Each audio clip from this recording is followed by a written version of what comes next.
ICE officers and agents approached the vehicle of the individual in question, who was blocking the officers in with her vehicle, and she had been stalking and impeding their work all throughout the day. ICE agents repeatedly ordered her to get out of the car and to stop obstructing law enforcement, but she refused to obey their commands. She then proceeded to weaponize her vehicle, and she attempted to run a law enforcement officer over. This appears as an attempt to kill or to cause bodily harm to agents, an act of domestic terrorism. The ICE officer, fearing for his life and the other officers around him and the safety of the public, fired defensive shots. He used his training to save his own life and that of his colleagues. Since Governor Walz has been in charge of Minnesota, we have seen homicides go up by over 50%. That's also during Mayor Frey's tenure as well. Since President Trump took office, Governor Walz has released over 470 violent criminals back onto the streets here in Minneapolis. He has another 680 of them still within his jurisdiction that he could give to us today to face the consequences for their crimes. Because Governor Walz and Mayor Frey refuse to protect Minnesotans, and instead they protect these criminals, that's why we are here. Any loss of life is a tragedy, and I think all of us can agree that in this situation it was preventable. I've spoken to the president today on the situation here on the ground. I also just got off the phone a little while ago with Governor Walz and spoke to him as well. I want to reiterate first with all of you the facts of what happened today. At 10:25 a.m. Central Time, Immigration and Customs Enforcement were carrying out lawful operations here in Minneapolis. Because of the adverse weather that Minneapolis has seen in recent snow, one of the vehicles became stuck and ensnared in the snow. Law enforcement were attempting to push out this vehicle, and when a mob of agitators that were harassing them all day began blocking them in, shouting at them, and impeding law enforcement operations. ICE officers and agents approached the vehicle of the individual in question, who was blocking the officers in with her vehicle, and she had been stalking and impeding their work all throughout the day. ICE agents repeatedly ordered her to get out of the car and to stop obstructing law enforcement, but she refused to obey their commands. She then proceeded to weaponize her vehicle, and she attempted to run a law enforcement officer over. This appears as an attempt to kill or to cause bodily harm to agents, an act of domestic terrorism. The ICE officer, fearing for his life and the other officers around him and the safety of the public, fired defensive shots. He used his training to save his own life and that of his colleagues. He was treated at a local hospital, has been released, and is now with family. I encourage the American people at this point in time to pray for him, but also to pray for the deceased's family and her loved ones.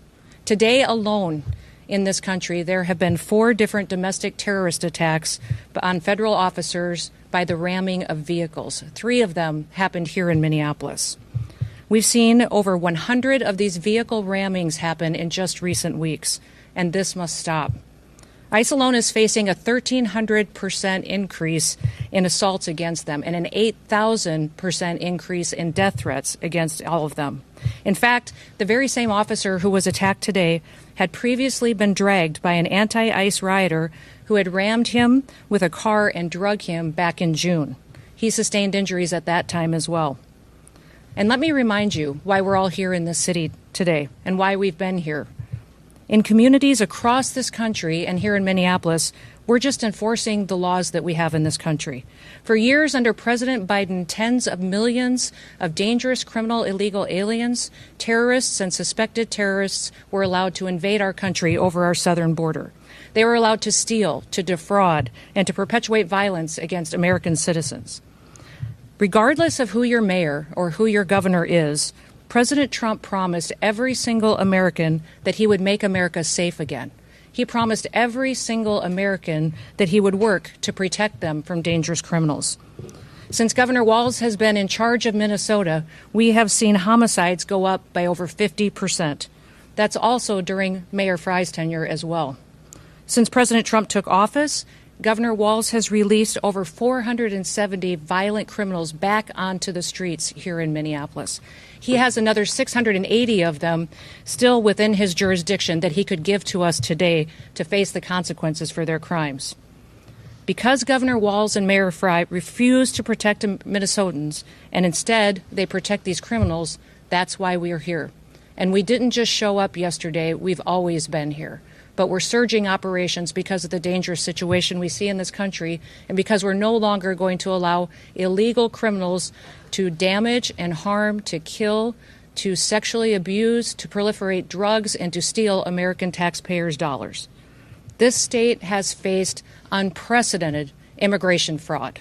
It's seen unprecedented benefit fraud. Individuals were allowed to come into this country and set up fake companies and fake nonprofits and divert billions of dollars away from American citizens and those vulnerable citizens who truly needed the services from those programs. This city has burned before, and your mayor and your governor let it happen.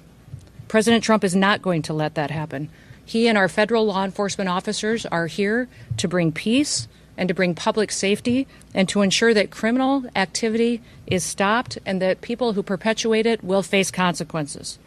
Since we have been here in recent weeks, we have arrested over 1,500 criminals off of the streets. Our law enforcement has arrested murderers, known and suspected terrorists, child pedophiles, and other brutal criminals that were protected here in this city.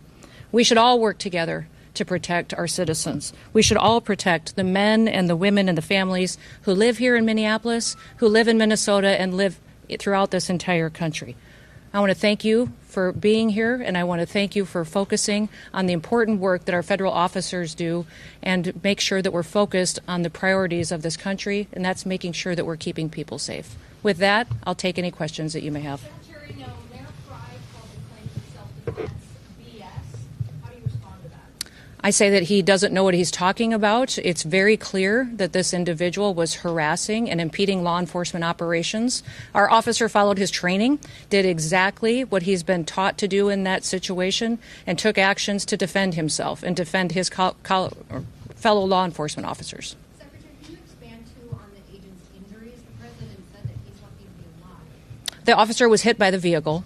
She hit him. He went to the hospital. A doctor did treat him. He has been released, but he's going to spend some time with his family.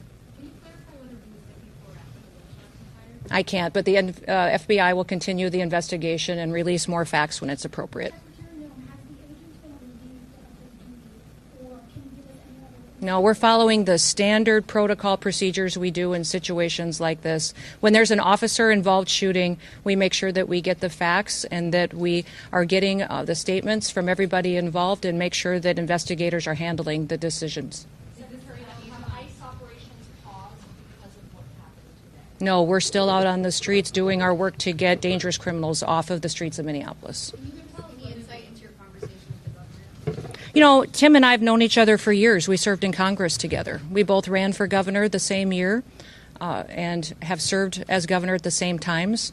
So we were colleagues, and we discussed what happened here today. We have two very different viewpoints of it. I talked specifically about the fact that we have laws. They need to be enforced. He knows that I believe sanctuary policies have protected criminals and placed a priority of them over the citizens that live here, and he knows we'll continue to do our work, and I encouraged him to work with us. We've never had a cooperative arrangement with law enforcement here. Whenever we've done investigations, whenever we've done police work, when we've been doing what we can to bring people to justice for the crimes that they commit, we haven't had the cooperation of the state of Minnesota or the city police here under the mayor's direction. If you talk to any of these federal law enforcement officers, they'll say that when they call for backup in a situation, that it's hit and miss. They were grateful today that the police chief and local law enforcement showed up at the scene and helped secure it to make sure that nobody was harmed and that the FBI could do their work. But I would encourage them to work with us, that we could form a partnership that would make sure that individuals have the opportunity to have a safe Minneapolis. Secretary Noem, Over here. do you stand behind the use of force, and will any of those use of force guidelines be altered or changed in the future? You know, it's clearly established law that a vehicle driven by a person and used to harm someone is a deadly weapon. Deadly force is perfectly lawful when a threat is faced by a weapon. So I do believe that this officer used his training in this situation, and we'll let the FBI continue the investigation to get it resolved. So just to be clear, did the shooting happen before or after I know you keep asking that, but that doesn't mean that the FBI is going to give you an answer today. There will be an investigation. We want to make sure that it's factual. What I would ask is that as we go forward from here today, that we all remember that our job is to have peaceful discussions. I'd encourage our local law enforcement and state law enforcement to work with us. We are going to continue to operate here in Minneapolis and in the state of Minnesota to make sure we're going after dangerous criminals. One of the key focuses that we've had here is a focus on individuals who are sexual predators and are involved in child exploitation. When I was just here yesterday, we arrested individuals who were charged with criminal assault and sexual assault and people that exploited children. Why would you want to keep them on your streets? President Trump has promised to go after the worst of the worst, and that's exactly what we're doing in Minneapolis. By not working with us, Governor Walz and Mayor Frey are putting those criminals and prioritizing them over our children and our grandchildren.